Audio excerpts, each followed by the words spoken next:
여러분 안녕하십니까? 박영환입니다. 한 주간 뜨거운 정치권 이슈를 다루어보는 국민 맛수, 오늘의 주인공 두 분 소개를 해드리겠습니다. 국민의힘 김병민 최고위원 그리고 민주당의 김경만 의원 두 분이십니다. 자, 반갑습니다. 네, 반갑습니다. 자, 두 분 오늘 방송에서 만난 건 아마 처음이신 것 같은데 각오부터 들어볼까요? 우리 김경만 의원. 참으로 수제로 어려운 때 같이 토론하게 되었습니다. 오늘 국민에게 희망을 주는 의미 있는 토론회가 되기를 희망합니다. 네, 김병민 최고. 네, 여러 어려움을 겪으신 많은 국민분들이 계시는데요. 조속하게 그 어려움 이겨낼 수 있도록 여야 정치권이 희망을 드릴 수 있는 좋은 대안, 지혜를 모으는 그런 토론이 됐으면 좋겠습니다. 네, 이제 이번 주도 국민 맛수에는 이 네 가지 아주 첨예한 현안들이 기다리고 있습니다. 이 불꽃 튀는 대결 기대를 하면서 첫 번째 주제 만나보시죠.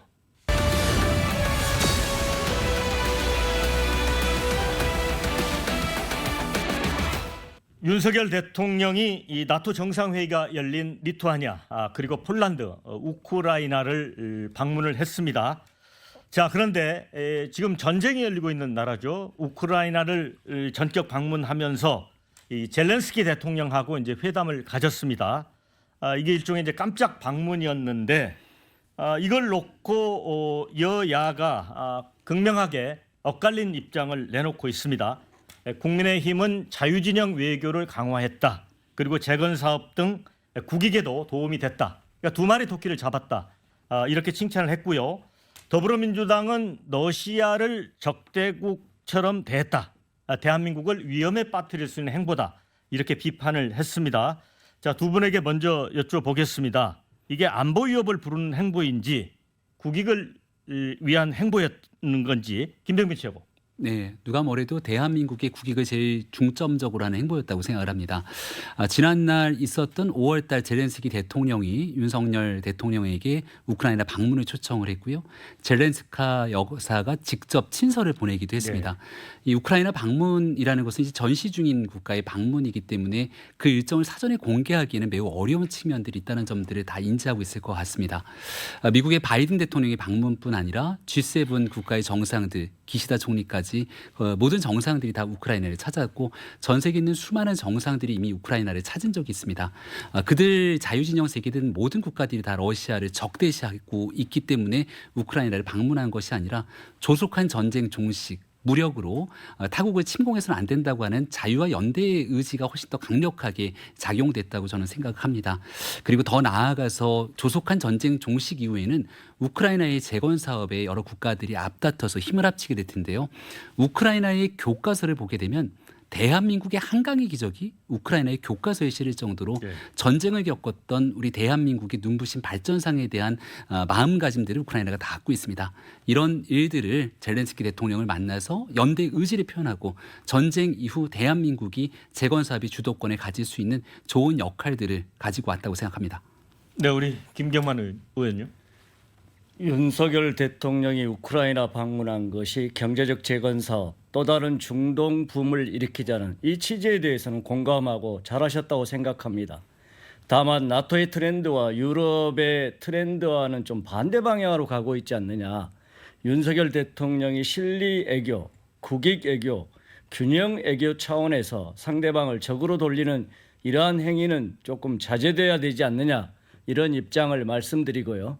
이미 작년에 나토 회의에서는 중국을 적으로 규정하고 탈중국을 외쳤습니다마는 금년에 G7이나 G20 회의에서 나온 성명서라든지 여러 가지 동향을 보면은 중국은 같이 가야 될 경쟁국으로 규정을 하고 있습니다. 우리나라 대통령이 우크라이나를 방문했습니다. 거기서 하신 말씀이 또 문제입니다. 생즉사와 사즉생. 이순신 장군이 하신 말씀처럼 전장에 임하는 강렬한 유대감과 연대감을 우크라이나 국민에게 표명했습니다. 러시아와 중국을 적으로 돌리는 행태가 아니겠습니까? 경제 재건 좋습니다. 러시아 국민들은 어떻게 생각하겠습니까?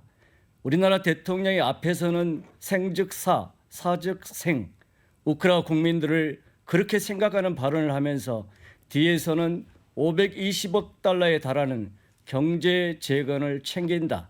다른 각도로 두 얼굴의 대한민국을 보지 않을까요? 또한 서방의 입장에서 생각했을 때 정말로 우크라이나와 러시아 전쟁이 생각했던 것보다 상당히 장기화됨으로 인해서 군사적 지원이라든지 경제적 지원에서 상당히 피로감과 어려움을 겪고 있습니다. 대한민국이 앞장서고 있습니다. 얼마나 좋은 일이고 땡큐겠습니까? 그러면 러시아 입장에서는 어떻겠습니까? 러시아는 대한민국의 5번째 수출입 국가입니다. 얼마 전에 우리 윤석열 대통령이 미국을 방문하기 전에 미국 MBC와의 그 인터뷰에서 만약 우크라이나의 전쟁 상황이 바뀌게 되거나 살상 무기를 지원할 경우에 그런 상황이 오게 되면 국제적 연대 요청에 함께 하겠다고 함으로 해서 러시아를 상당히 자극하는 발언을 하셨고, 이로 인해서 러시아의 외교부 대변인이 대한민국에 대해서 상당히 부정적인 입장을 발표한 바가 있습니다. 오죽했으면 블라디보스톡에 있는 우리나라 영사가 대한민국 국민을 향해서 안전에 조심하라고 했다가 그 부분을 내렸겠습니까? 러시아는 우리가 한반도는 정전국 아닙니까? 분단국입니다. 평화적 상태 유지 정말 필요합니다. 러시아의 협력과 중국의 협력은 우리가 불가피하게 필요한 상황인 만큼 이를 합리적으로 관리하는 부분이 우리 외교가 취해야 될 방향 아닐까요? 네, 김경만 의원께서 상당히 좀 길게 말씀을 해주셨는데 반박 좀 하실 수 있나요? 네, 뭐 우리나라에 대한 국익 중심의 실익 외교가 필요하다는 말씀으로 이해를 하고 있습니다.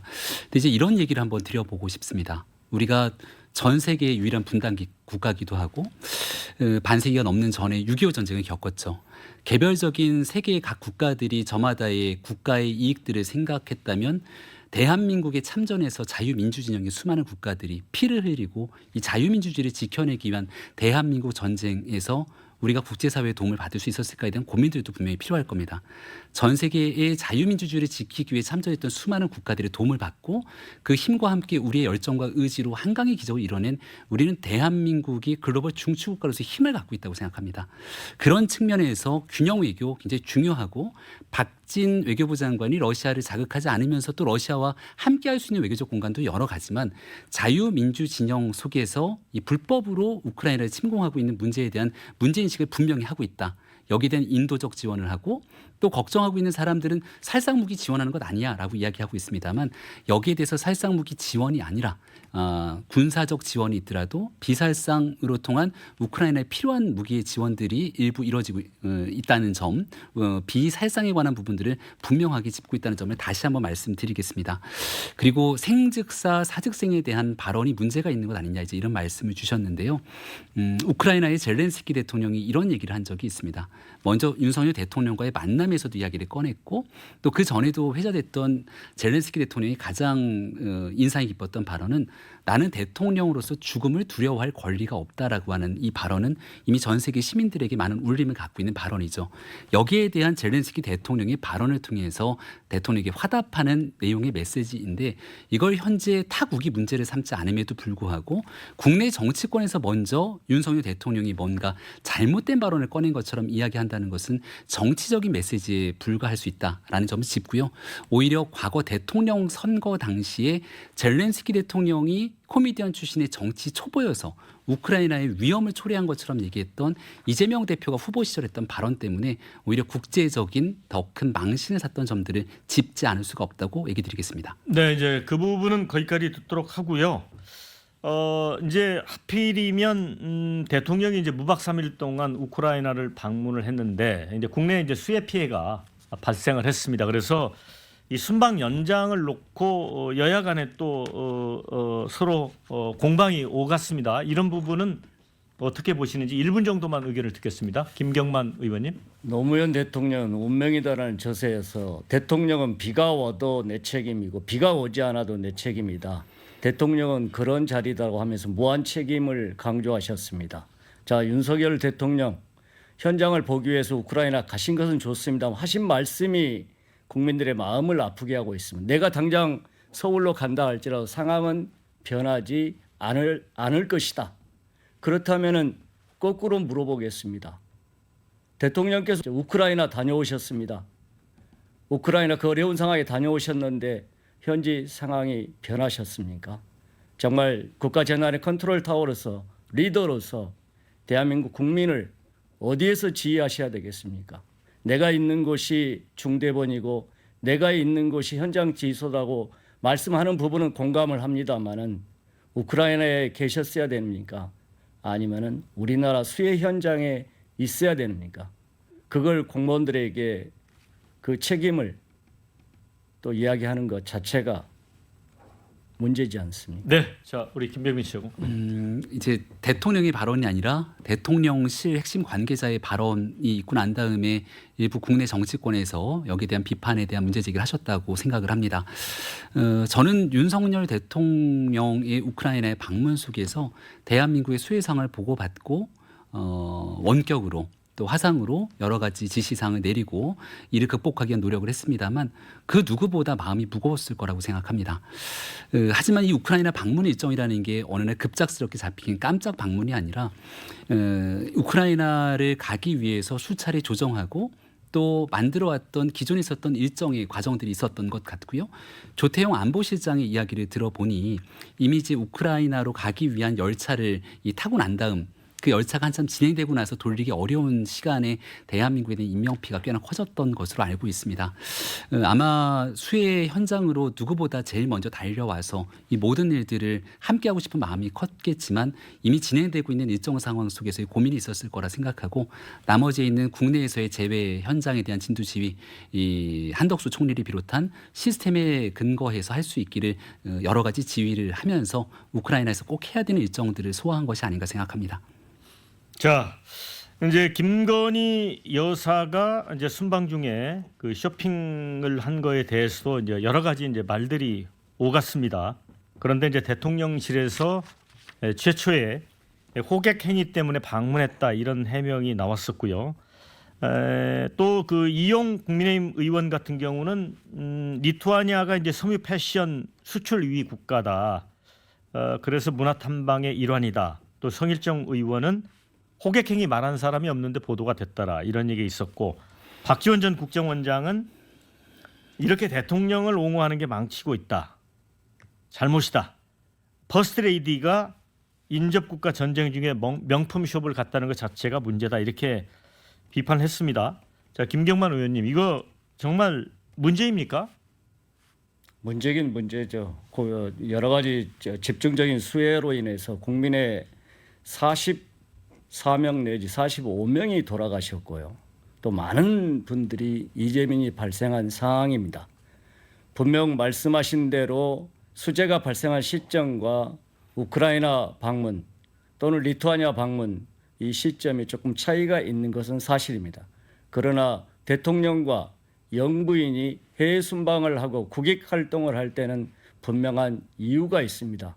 그만큼 국내 상황과 연계해서 행동 거지라는 이런 모든 부분이 일거수일투족이 국내뿐만 아니라 해외 언론에 보도가 되기 때문에 각별히 주의할 필요가 있다는 것입니다. 국민 정서와는 상당히 동떨어진 분야이고 물론 물건을 사지 않았다 또는 상대방의 그러한 유도에 의해서 가게에 들렸다 이런 표현의 사실 여부를 떠나서 그 자체가 국민들한테 주는 여러 가지 상당한 괴리감과 실망감 이 부분이 크다는 부분을 분명히 지적하지 않을 수가 없습니다. 네, 김병민 씨. 네, 수해 한복판에 이제 그 리투아니아 발 이 온라인 가십성 기사가 하나 올라왔습니다. 이게 이제 지난주 금요일, 토요일에 넘어갔던 그 시점입니다. 근데 그때 대한민국이 굉장히 수해 피해가 극심했고 사실상 정쟁으로 비춰질 만한 정치적 공세들은 저는 지양되는 게 마땅하다고 생각합니다. 근데 그로부터 이 가십성 뉴스가 터지고 난 다음 민주당의 논평이라든지 브리핑을 보면 김건희 여사가 가서 무얼 얼만큼 샀냐, 샀다면 어떤 금액으로 산 것이냐 이런 식의 이제 정치 공세들이 이어집니다. 그래서 김건희 여사가 실제 이 현장을 둘러보는 과정 속에서 현지를 방문은 한 것은 맞지만 여기서 물건을 구매한 적이 없다 이렇게 얘기를 하고 있음에도 불구하고 계속해서 정치 공세성 성격의 발언들이 이어지게 됩니다. 그리고 민주당의 청년 정치인 같은 경우는 김건희 여사가 갈 때는 에코백을 들고 갔는데 그 에코백에 들어있는 게 사실은 샤넬백 아니냐. 네. 이런 식의 가짜뉴스 정치 공세를 하고 나중에 슬그머니 거기에 대한 내용들을 처리하기 시작하죠. 그러니까 이게 이런 방식의 이야기들이 오가기 시작하는 시기와 이 문제점들이 지금 국민들이 바라보시기에 과연 적절한가에 대한 문제 제기를 하지 않을 수가 없습니다. 정치권에서 이런 지역적인 공방들을 가지고 정치 공세에 몰입하기보다는 오히려 지금 있는 수해 복구를 또 더 추가적인 피해가 나지 않도록 하기 위한 정치권의 근본적인 역할에 몰입하는 것이 더 온당할 때다라는 말씀을 드리고 싶습니다. 네, 여기까지 듣고요. 두 번째 주제 만나보도록 하겠습니다.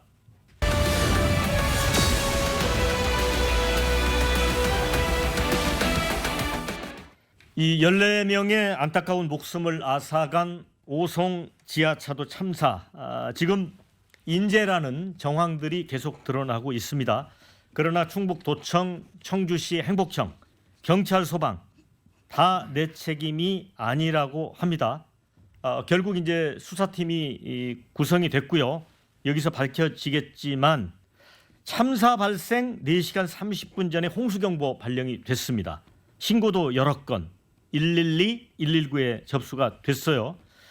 자, 그런데 전혀 이 지하도를 또 차단하지 않았고 그러면서 이렇게 엄청난 인명 피해로 이어졌는데 과연 참사의 책임 이게 누구에게 있는 겁니까? 김병민 최고. 네, 책임 여부를 하나둘씩 분명하게 따져 물어야 된다고 생각을 합니다. 지금 있는 여러 수해 중에서 가장 국민들께서 보시기에 충격적이었던 건 오송 지하차도에 충분히 예고가 됐음에도 불구하고 왜 그곳의 교통을 통제하지 않았을까? 그리고 그곳에서 이렇게 많은 인명피해가 났어야만 됐는가에 대한 문제지 않습니까?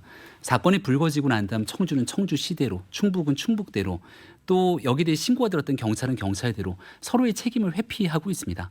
근데 우리가 재난 및 안전관리 기본법에 따르면 이러한 재난이 발생될 것을 예측하고 있을 때 각 지방자치단체가 분명한 역할들을 할 수 있도록 규정하고 있고요. 특히나 기초자치단체인 청주시 같은 경우는 이 재난안전에 대한 상황실에 대한 운영은 물론이거니와 이 같은 재난이 발생될 것을 예측하게 된다면 위험구역을 지정하고 또 교통을 통제토록 하고 있습니다. 하지만 여기에 대한 시민 제보가 일어나고 금강 홍수 통제소에서 문제에 대한 지적들을 이곳저곳에 수없이 많이 한 것으로 보여지는데 그러한 일들이 제대로 이루어지지 않았다는 점에 대해서 무한 책임을 느낄 수밖에 없다 생각하고 보다 분명하게 어느 지점에서 이러한 일들이 잘못됐는지에 대해서 감찰, 수사 등을 통해서 그 책임 여부들도 밝혀야 된다고 생각합니다. 네, 김경만 의원님. 내용 자체는 이미 수차례 방송과 언론을 통해서 이야기가 됐기 때문에 시청자들도 충분히 안다라고 아실 거라고 생각을 하고요. 저는 이 부분이 과거에 발생했던 이태원 참사라든지 이런 것과 충분히 비교될 수 있는 상황이다.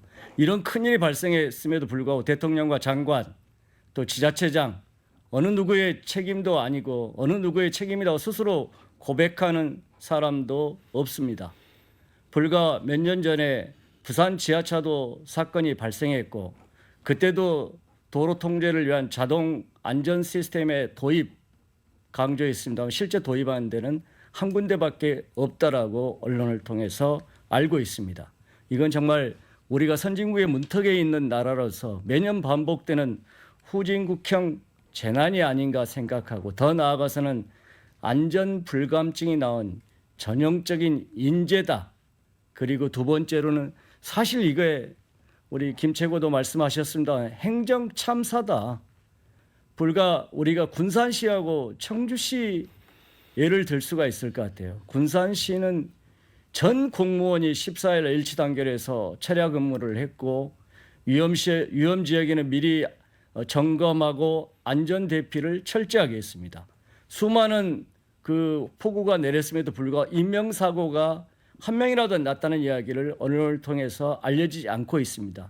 반면에 청주시는 어떻습니까? 말씀하신 대로 4시간 전에, 2시간 전에, 1시간 전에도 그런 극한 상황에 대해서 전화 연락을 받았음에도 불구하고 어떤 액션도 취하지 않았습니다. 또한 충청북도 또한 마찬가지입니다. 그 미호강을 관리하고 있는 금강 홍수 통제소 여기는 뭐 연락을 했더만요. 그렇지만은 여기를 관리하고 통제하는 환경부는 충청북도에, 충청북도는 청주시에, 청주시는 흥덕구청에, 흥덕구청은 경찰에 이렇게 서로 책임을 떠넘기고 있습니다. 그야말로 행정 참사이다는 것을 지적하지 않을 수가 없습니다. 네. 자, 제가 이 책임 공방 벌이는 기관들이 이 주장했던 내용들을 한번 간단하게 좀 정리를 해봤는데 정말 이게 그 말이 안 나올 지경입니다. 자, 충청북도는 어떻게 이 얘기를 했느냐면 행복청이 쌓은 제방이 무너진 게 가장 큰 사고 원인이다. 이렇게 주장을 하고요. 청주시는 지하차도 관리는 충북도 담당이고 우리 소관 아니다. 자, 행복청은 제방에 문제가 없었다. 많이 내린 비가 원인이다. 경찰, 다른 침수 현장 챙기느라 늦게 출동했고 도로 통제 1차 책임은 지자체에 있다. 자, 우리가 지난번에 이제 용산 참사도 있었고 그래서 항상 이런 사고가 있을 때마다 이런 상황을 좀 종합적으로 정리하는 시스템 정비를 항상 이 얘기를 합니다. 그런데 왜 이렇게 항상 아쉬운 거죠? 김병민 최고. 그 모두의 책임은 누구의 책임도 아닌 것이겠죠. 분명한 책임 소재를 가려야 됩니다. 가장 유사한 사례가 말씀 주셨던 3년 전 부산 지하차도에서 참사가 일어났을 때 결국 여기에 대한 책임 소재를 가렸고 해당 부단체장이 여기에 대해서 법적인 처벌을 받았던 예들을 기억하실 거라 봅니다. 모든 일들이 이제 법에 명시되어 있는 우리의 재난 및 안전관리 기본법이라고 하는 재난관리법의 이 지방자치단체가 재난안전관리 주무부처 그 책임기관의 장으로서의 역할들이 다 명기가 되어 있습니다. 여기에서 본인들이 갖고 해야 될 책임들을 방기했던 측면들이 어디에 있는지를 분명하게 살펴보게 된다면 어떤 사람이 법적 책임을 져야 되는 것인지 확인이 될 겁니다. 법적인 책임이 져야 될 부분들은 당연히 져야 됩니다. 근데 중요한 것은 책임 여부를 가리는 것으로 끝나는 것이 아니라 지난날 있었던 참사에도 불구하고 이것이 다시 전체 있는 국민들 국가적인 시설 정비로 이어지지 못했다는 데에 국민적 분노가 있을 거라고 생각하거든요. 앞서 의원님 말씀 주셨던 것처럼 부산 지하차도는 참사가 있고 난 다음 여기에 대한 시설 정비들이 이루어집니다. 특정 문제가 발생하게 되면 여기에 더 이상 차량 진입이 못하게 되는 시스템들이 이제 정비가 되고 있죠. 하지만 이게 전국적으로 다 이루어지지 못하고 있습니다. 이번에도 제일 걱정되고 우려되는 지점들은 이제 한 2, 3주 정도가 지나서 다시금 수해 소식이 우리 뉴스에 사라지게 되면 또 언제 그랬냐는 듯이 이런 일들에 대한 관심이 사그라들 수 있거든요. 예산이 아무리 많이 들더라도 또 관심들이 일부 국민들로부터 멀어지더라도 국민의 생명과 안전에 관한 부분만큼은 조금 과하다 싶을 정도의 정비를 하기 위한 여야의 이 노력들이 필요한 지점 꼭 말씀드리고 싶습니다. 이 책임 공방 벌이는 모습을 보면 그런 거를 의식하는 것 같다는 생각도 듭니다. 자, 경찰이 이제 이번 사건을 업무상 과실치사 혐의 측면에서도 이제 수사를 하겠지만 중대재해처벌법상 중대시민재해에 해당하는지도 검토 중입니다. 이 3년 전에 이제 부산 초량 지하차도 침수 사고와 이제 닮은 꼴이라는 점 때문에 그런데 앞으로 수사 상황에 따라서는 충청북도 지사, 청주시장 뭐 이런 사람도 처벌 대상에 오를 가능성이 있다고 보십니까, 김 의원님? 말씀하신 대로 중대시민재해 이와 같이 그 제조물이란 공중이용시설, 공중교통시설 이런 부분에 대한 안전관리상의 결함이 있었다라고 해당이 된다면 재해 발생 원인이 하나 있고요. 두 번째 피해 정도는 14명이 사망하셨으니까 충분히 거기에 해당된다는 사항입니다. 다만 두 가지 다 교통 통제에 대해서 안전상의 결함이 있었느냐 이 부분 하나하고 그다음에 제방뚝 관리에 대한 충분한 설치와 이런 부분에 대해서 결함이 없었느냐 두 부분에 대한 책임 소재 부분은 분명히 밝혀져야 될 겁니다. 이럴 경우에 제방관리의 궁극적인 책임은 환경부로 물관리가 일원화돼 있기 때문에 환경부 장관이 자유로울 수가 없을 테고요. 그다음에 지하도에 대한 도로교통 통제 이 부분은 어쨌든 충청북도라든지 청주시가 자유롭지 못할 겁니다. 그런데 지금은 이제 수해 복구와 피해 복구 또 재발 방지 대책 이런 마련도 정말 중요합니다만은 제가 생각할 때는 정말 우리 대통령도 안타까워요. 우리 재난관리 대책하면서 환경부에 질타를 하시고 정말 자신 없으면 국토부로 다시 물관리 이론화 백도해라 라고 지적을 하셨습니다만 국가재난의 컨트롤 타워가 누굽니까? 가장 상층부는 대통령 아니겠습니까? 대통령 장관 스스로가 먼저 그 잘못을 인정하고 내가 총괄 책임자인데 여러 가지 사건 사고가 발생한 것에 대해서 매우 유감스럽게 생각한다. 이런 모습을 보인다면 가장 극단의 저 지자체장 말단 공무원까지 누가 스스로가 책임을 회피하면서 내 책임이 아니다. 본인 희생양 당할까 봐 이렇게 안 할 텐데 우리가 그 책임 부분 이런 부분이 물론 극단적으로 누구의 책임이다라고 가리기도 쉽지는 않습니다만은 그런 부분에 대해서 참 그 위에가 좀 모범을 보여야 아래쪽도 충분한 그 책임 부분에 대한 그것을 좀 하지 않겠느냐 이런 생각을 아쉬운 마음으로 지적하고자 합니다. 네, 이제 뭐 대통령 책임론 이런 걸 좀 말씀을 해주신 것 같습니다. 김병민 씨 어떻게 보세요? 네, 그러니까 법적 책임과 이제 정무적인 책임으로 나눌 수 있을 텐데 지금 있는 상황에서 이게 엄청나게 많은 시민들이 사망하기에 이르렀던 일들이지 않습니까? 근데 국민들께서 보시기에 제일 안타까운 건 이랬으면 막을 수 있지 않겠을까? 라고 하는 인재적인 측면에서 바라보는 겁니다. 그렇다면 거기에 대해서 뭉뚱그려진 책임을 이야기하는 건 이 사회에서 문제를 해결하는 데 큰 도움은 되지 않을 거라 봅니다. 정무적으로 무거운 책임감을 느끼고 여기에 대해서 재발 방지 대책을 수립하는 것 대통령과 정부가 해야 되는 당연한 몫이겠습니다만은 꼼꼼하게 어떤 법령에 따라서 문제가 있는지를 분명하게 짚고 이것들을 제대로 정비하지 못하게 되는 법령의 미비점들이 있다면은 앞서 말씀드렸던 재난안전관리법에 대한 개정의 문제까지 하나둘씩 다 짚어나갈 수밖에 없는 문제라 봅니다. 그리고 이 환경부에 관한 지적은 할 수밖에 없었던 문제가요. 결국 금강에 대한 지류로서 이제 미호 강의 문제가 있는데 이런 국가 하천에 대한 통상적인 치수 관리를 그동안 국토부가 하던 걸 환경부로 이관을 했는데 환경부가 모든 것들을 관리하는 것이 아니라 이걸 다시 충청북도는 지방자치단체에 이관하고 지방자치단체인 충청북도 광역단체자체는 다시금 기초자치단체 청주시로 이관합니다. 그럼 실질적인 전문성과 역량이 담보되지 않은 상태에서 하천에 대한 치수 관리가 잘 되지 않는 부분들이 문제로 지적되고 있기 때문에 여기에 대한 제도적 정비의 필요성을 언급했다라고 다시 한번 말씀드립니다. 네, 자 이제 그 문제와는 별도로 지금 이제 수해 와중에 정치권 발언도 논란입니다. 민주당 김의겸 의원이죠. 지금 중국과 러시아가 마치 범람하는 강과 같은데 윤 대통령이 우크라이나에 가서 한 행동과 말은 우리 민족의 운명을 공평 지하차도에 밀어넣는 것과 마찬가지다. 그래서 이제 이게 뭐 당내에서도 비판도 나오고 이게 참사를 정쟁에 이용했다, 악용했다. 또 유가족에 대한 2차 가해다, 인권 침해다. 이게 저 국회법을 위반했다 이런 주장도 나옵니다. 자, 그런데 이제 참사의 정쟁화는 뭐 과거 이제 국민의힘도 그런 적이 있습니다. 그래서 이건 어찌 보면 정치 쇄신이나 개혁 차원에서도 김의겸 의원이 일단 개인이 사과를 했습니다. 그런데 예를 들어 홍준표 시장 같은 경우는 이제 그 골프 논란에 대해서 뭐 당이 징계하겠다고 하는데 김의겸 의원에 대해서는 전혀 그런 움직임이 없는 것 같습니다. 김경만 의원님. 글쎄요. 어쨌든 정치권이나 그 리더인 사람들은 국민 정서에 공감의 정치를 펴는 것이 정말 중요하다고 생각합니다. 특히나 재난 시기에 자그마한 말 실수가 국민을 아프게 하고 국민을 갈라치게 하기 때문에 국회의원이라든지 장관이라든지 이런 제도권에 있으신 분들은 특히 조심해야 되지 않는가 생각하고요. 어쨌든 김의겸 의원 자체가 또 신속하게 그 사과 발언을 하시고 한 부분은 잘했다라고 생각합니다.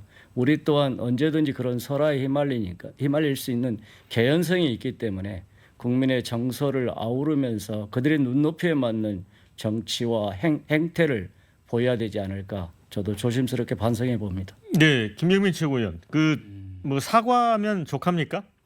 그동안 국민의힘에서 여러 징계를 받았던 정치인들이 있는데요. 사과를 하지 않았던 정치인은 아무도 없습니다. 근데 그 말과 행동에 대한 책임 여부들을 한 번쯤 분명히 짚고 넘어갈 때 재발 방지를 위한 분명한 시금석이 될 수 있습니다. 근데 김의겸 의원의 설화는 이번 한 번이 아니죠. 지난날 있었던 청담동 술자리 가짜뉴스 때문에 사회적 질타의 대상이 된 바가 있었는데 결과적으로 민주당은 김의겸 의원에 대한 어떤 윤리적 징계 절차를 밟지 않았습니다. 이번에도 마찬가지로 윤석열 정부를 공격하기 위한 방법 속에서 이 정쟁을 이 참사를 정쟁이 이용했다라는 비판이 있지만 아무런 조치 없이 넘어가게 된다면 이 정도에 대한 상황들은 나중에 사과하면 지나갈 수 있겠구나라고 하는 잘못된 신호를 줄 수 있거든요. 타당의 일이어서 이제 민주당이 결정에 몫이겠습니다만은 국민의힘이 지금 하고 있는 여러 윤리위원회의 가동 등을 살펴보게 된다면 저는 적어도 정말 유족들과 이번 재난으로 피해를 입은 수많은 분들께 큰 상처를 줬던 김의겸 의원 발언에 대해서는 수위의 여부를 떠나서 윤리심판원이 제대로 된 가동을 한 번 정도는 보여줘야 된다고 생각합니다. 그렇게 따진다면은 우리 김영환 충북도지사의 발언도 물론 본인이 또 그 유족들에게 사과하고 그랬습니다마는 어쨌든 제가 한 사람 한 사람의 발언을 가지고 문제 삼고자 하는 건 아니고 이러한 재난의 시기에 정말 유족들과 이재민들 이런 사람들을 생각해서 우리가 발언에 상당히 신중함을 기해야 된다. 그건 대통령 포함해서 다 마찬가지라고 생각합니다. 네, 자 여기서 줄이고 국민마수 세 번째 주제로 넘어가 보겠습니다.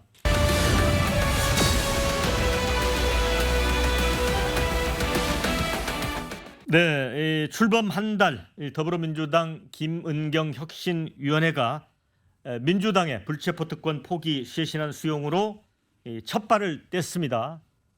그런데 이 정당한 영장 청구일 경우라는 단서 조항을 달면서 좀 아쉽다. 이게 반쪽짜리 혁신 아니냐. 근데 국민의힘은 뭐 껍데기 혁신이다. 이렇게 좀 직격을 했어요. 한동훈 법무장관도 이제 가세를 했습니다. 네. 불체포 특권 포기하기 싫으면 싫다고 하라. 이렇게 이제 논란에 가세를 했는데, 자, 이 불완전한 어떤 그런 모습인데 이 상황에서 김은경 혁신위가 날개를 달고 순항할 수 있을지 우리 김경만 의원님 어떻게 보세요?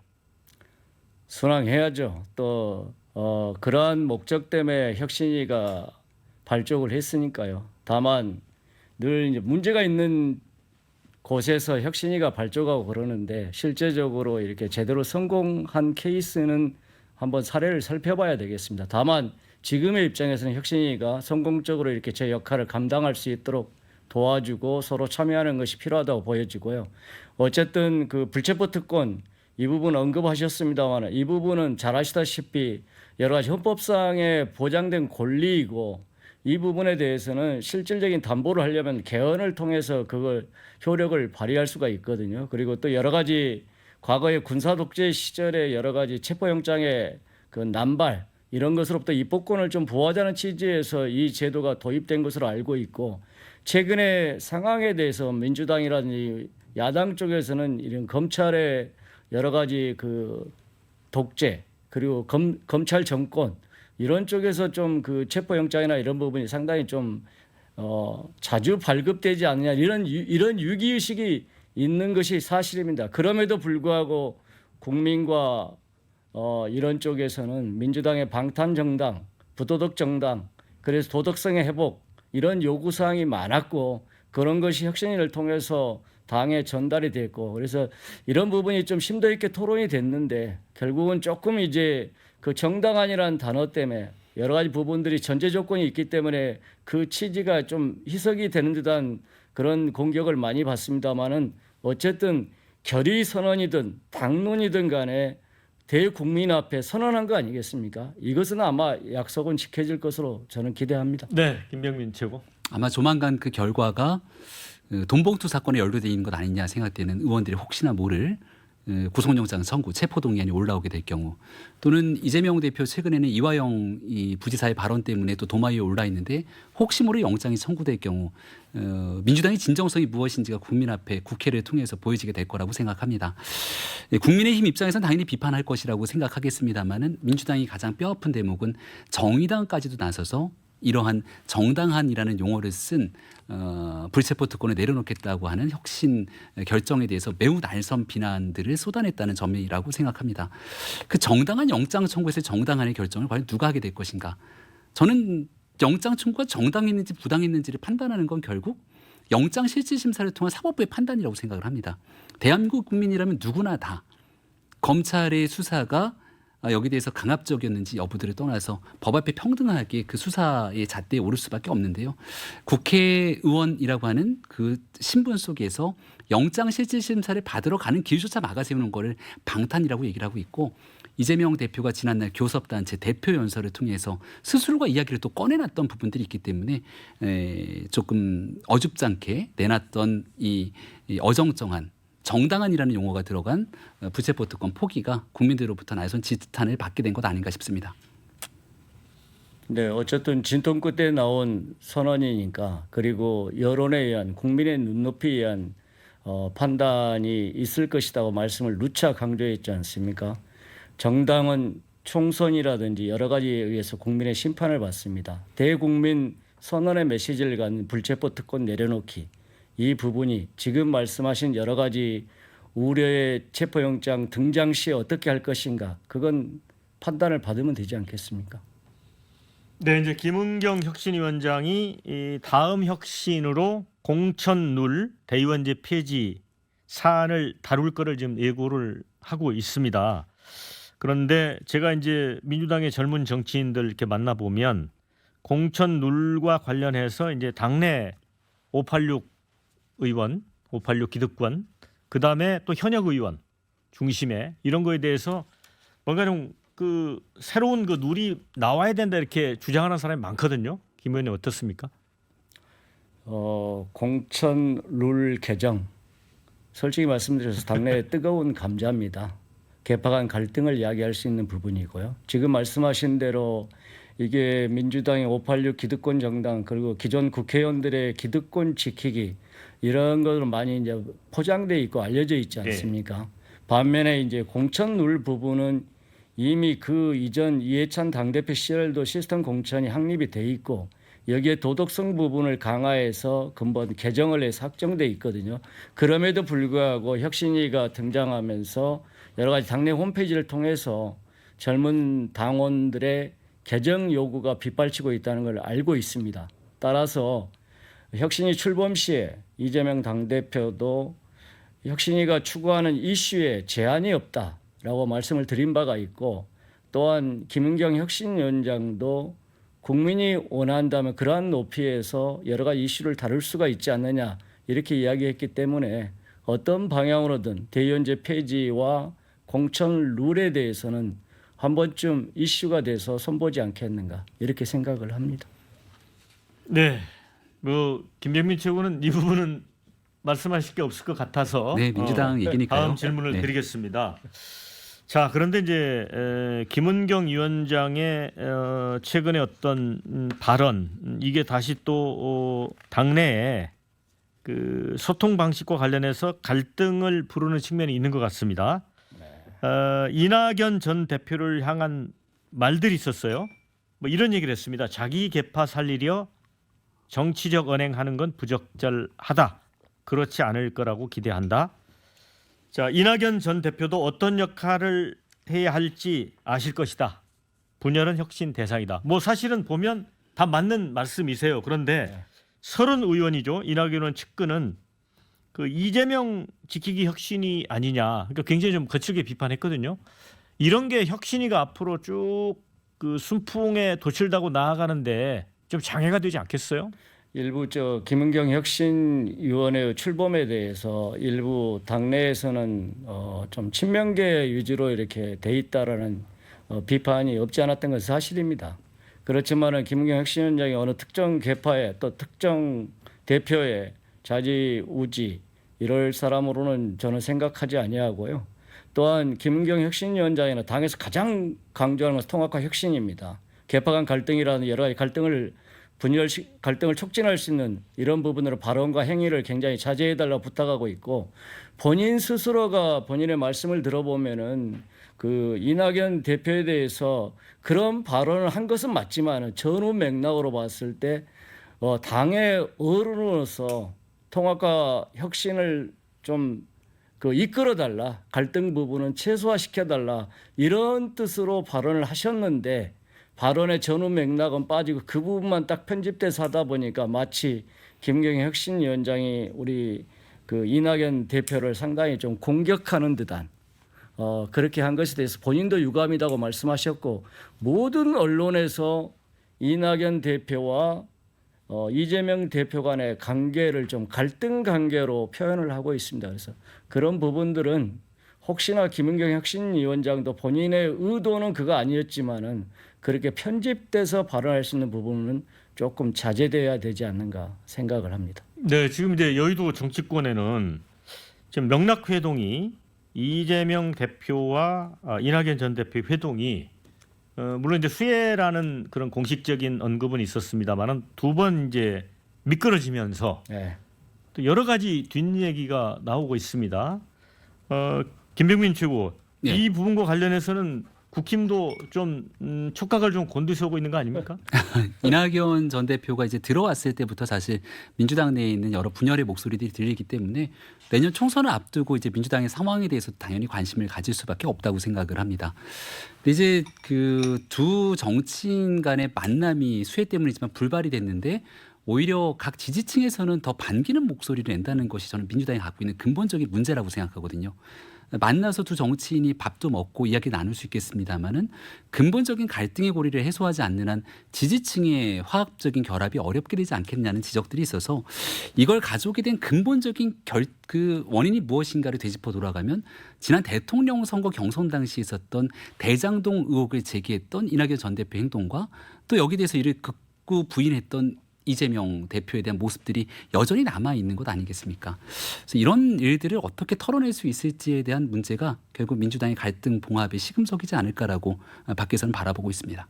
제가 용어 하나만 이야기하는데 김은경 혁신위원장이 이재명 대표와 이낙연 대표 간의 관계를 깨복쟁이 친구로 비유를 했습니다. 네. 그러한 친밀한 관계로 어깨동무하면서 둘의 관계가 회복됐으면 좋겠다. 그게 당의 혁신위의 두 분을 바라보는 또 바람이고 모든 의원들이 그렇게 바라고 있다는 말씀을 드립니다. 네, 자 여기서 마무리를 짓고요. 국민 맞수 마지막 주제 만나보도록 하겠습니다.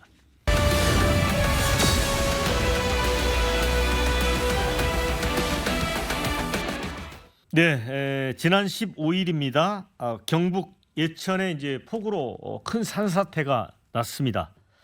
휴일이었는데 홍준표 대구시장이 이제 골프를 쳤어요. 물론 이제 1시간 치고 이제 그만뒀다고 하더라고요. 자, 그래서 이게 이제 논란이 됐습니다. 부적절하다. 그랬더니 홍준표 시장이 공직자 주말은 비상근무 외에는 자유다. 이런 얘기를 했어요. 결국은 이제 여론이 악화되니까 어제죠 기자회견을 열고 고개를 숙였습니다. 자, 그런데 홍준표 시장이 이제 얼마 전에 대구시 공무원 젊은 공무원들하고 이제 토크쇼 같은 걸 한 것 같아요. 네. 그때 이제 공무원들이 한 주 4일 근무하고 싶다 그러니까 사표 쓰고 나가라 이렇게 얘기를 했는데 그것 때문에 이제 홍준표 시장이 더 약간 욕을 먹는 것 같습니다. 김경만 의원님. 그러니까 저 홍준표 시장처럼 정치를 오래 하신 분이 국민 정서를 굉장히 잘 아실 텐데 이번 거는 상당히 공감 능력이 떨어지신 것 같아요. 그리고 엊그제 하신 말씀과 지금 하신 말씀이 달라가지고 오히려 더 대구시 공무원과 국민들의 분개를 사지 않는가 해서 상당히 정치인으로서 점수를 깎아먹은 케이스다. 그래서 오죽했으면 MZ세대하고 공무원들하고 이야기하시면서 쉴 때면 다 쉬는 공무원이 어디 있느냐. 정말 그럴 거면 퇴직하라고 말씀하신 분이 골프 치고 언론에 밝혀지니까 대통령 빼고 비상근무 빼고 비상상황 빼고 주말에는 자유다. 그리고 테니스 빼고 테니스는 되고 골프는 안 되고 이런 게 어디 있느냐. 나는 대구시 공무원들한테 비상근무하라고 지시한 바가 없다. 다 이것들이 며칠 후에 다 밝혀졌지 않습니까? 그럼 비상 지시를 받고 비상근무 지시를 받고 공무원 대구시 공무원들 입장에서는 정말 우리가 시장님께 로열티를 가지고 정말 최선을 다해서 일해야 되겠다. 이런 마음이 들다가도 사라지지 않겠습니까?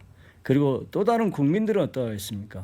그래서 좀 일찍이 징계하신다고 해서 사과하고 이럴 것이 아니고 일찍이 깨끗하게 고백하고 잘못됐다. 다음부터 주의하겠다. 이러면 우리 국민들이 안 받아주겠습니까? 저는 리투아니아 명품 샵도 마찬가지라고 생각합니다. 물건 안 산 거 괜찮아요. 샀을 수도 있고 안 샀을 수도 있죠. 그러나 사실 여부만 정확하게 이야기해주면 더 이상 확산 자체가 없었을 텐데 왜 이렇게 꼬리를 무는 행태로 나아갔는지 이해하기 어렵습니다. 네. 그 노무현 정부 때 이제 이해찬 당시 총리도 사실 이제 이 골프 때문에 결국 자리에서 물러났잖아요. 네. 이 참 골프가 사람을 많이 잡는 것 같습니다. 예.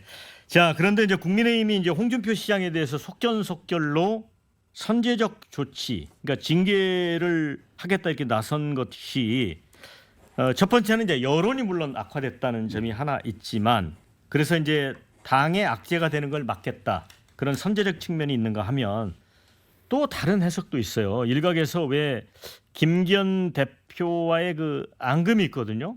홍준표 시장이 이 전광훈 목사하고의 관계를 홍준표 시장이 전에 아마 그 대표 선거 때 그걸 좀 언급을 하고 약간 물고 들어진 적이 있었거든요. 그래서 이 김기현 대표 체제를 흔드는 거에 대한 정치적 경고 아니냐?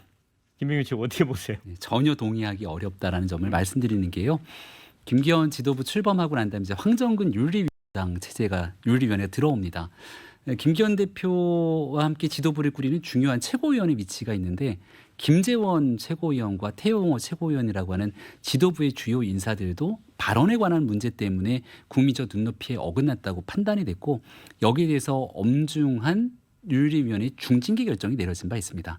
그러니까 지위 고하를 막론하고 국민의힘이라고 하는 정당이 이제 내년도 총선을 치르는 과정으로 국민들의 마음을 얻기 열심히 달려가고 있는데 여기에 찬물을 껴안거나 그리고 국민이 바라보는 기본적인 상식의 잣대에서 어긋난다고 하면 이에 대해서 누구든지 윤리적 징계가 가능함을 보여주고 있는 것이거든요.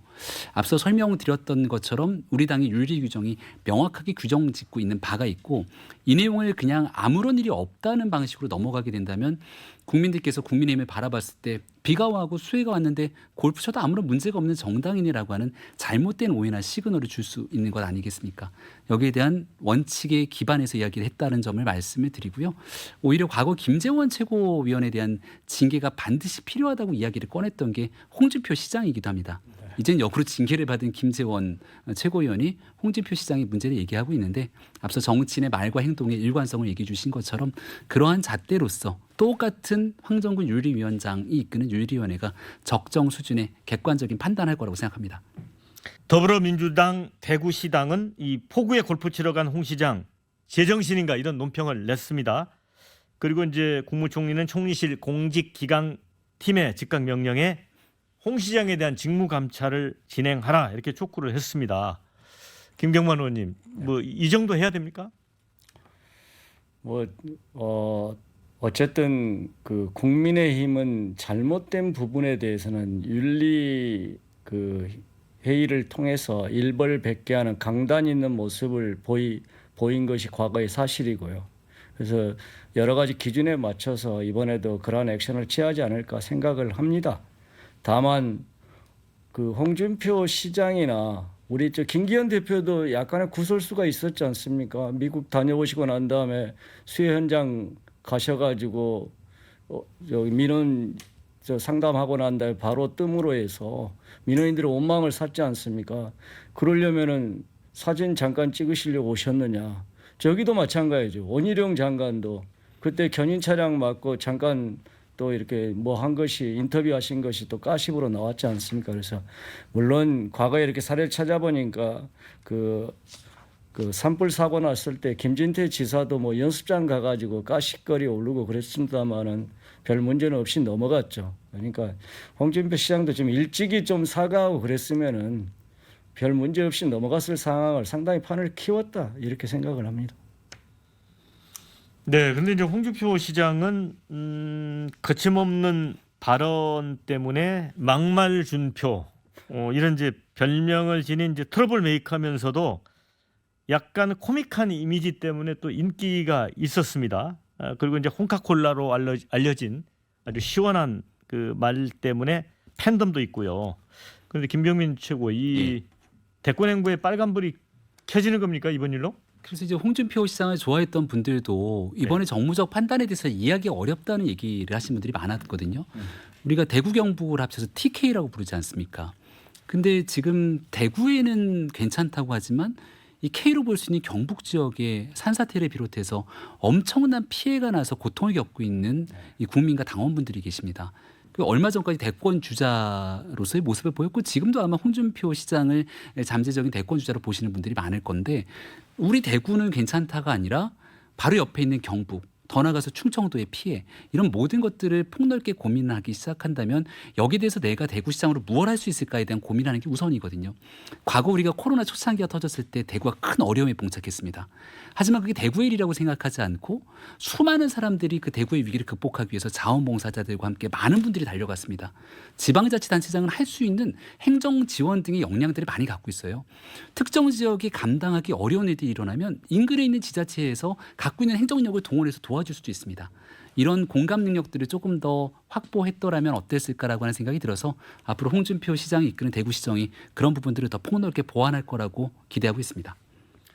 홍준표 시장이 여당 내 야성을 가지신 분인데 참 시련이 많으신 분이네요. 왜냐하면 아까 말씀하셨다시피 김기현 대표하고 정광훈 목사 때문에 한번 부딪혀가지고 있는 보직도 상근 고문직도 박탈당하고 그러셨는데 또 이번에 공교롭게도 또 이 징계성 이야기가 나오고 있으니 어쨌든 이번 일을 계기로 해서 홍 시장도 많이 자성하고 반성할 것으로 생각을 합니다.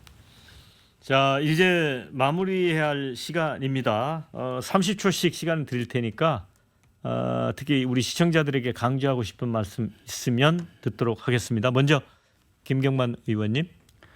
이번 폭우로 인해서 어려움을 겪고 있는 국민 여러분께 심심한 위로를 드리고 특히 유족분들과 이재민분들께 깊은 마음의 위로를 함께합니다.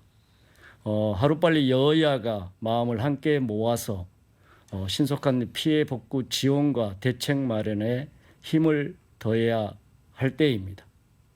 네, 김병민 최고위원. 네, 국민의힘은 이번 한 주 앞으로의 한 주를 전당원 자원봉사 주간으로 삼았습니다. 모두가 함께 이 수해 복구를 위해서 할 수 있는 모든 노력들을 함께 할 것이고요. 의원님 말씀 주신 것처럼 여야가 말뿐이 아니라 행동으로 함께 이 위기를 극복하기 위해서 필요한 모든 역량들을 다 동원토록 하겠습니다. 같은 실수 두 번 반복하지 않도록 앞으로의 재난 대응에 대해서 더 역량 있는 모습을 보이게 노력하겠습니다. 자, 이제 두 분 수고 많으셨고요. 함께 해주신 시청자 여러분께도 감사의 말씀 드립니다. 저는 다음 주에 다시 찾아뵙도록 하겠습니다. 자, 두 분 오늘 고생하셨습니다. 고맙습니다. 고맙습니다.